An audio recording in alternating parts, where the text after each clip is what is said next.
தமிழர் வரலாறு குறித்து பூம்புகாரில் ஆழ்கடல் ஆராய்ச்சியில் 20 பேர் கொண்ட குழுவினர் ஈடுபட்டிருக்கின்றனர்.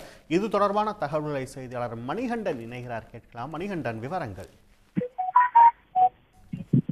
மயிலாடுதுறை மாவட்டம் சீர்காழி அருகே பூம்புகார் பழமையான நகரமாக இருந்து வந்துள்ளது. கடல்சார் துறையில் பெரிய வணிக நிறுவனமாகவும் இருந்து வந்துள்ளது.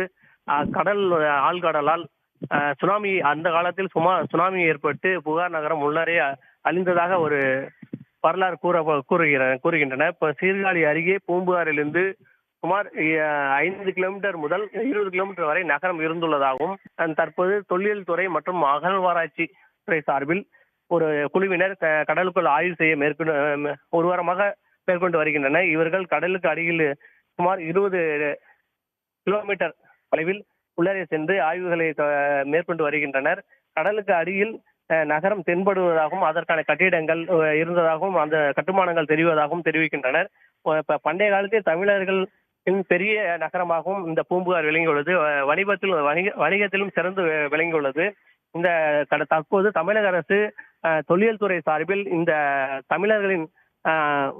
தமிழர்களை போற்றும் வகையில் இந்த அகழ்வாராய்ச்சி தொடங்குவதற்கு உத்தரவிடப்பட்டு ஒரு குழுவினர் இந்த உள்ளே சென்று ஆய்வுகளை மேற்கொண்டு வருகின்றனர்.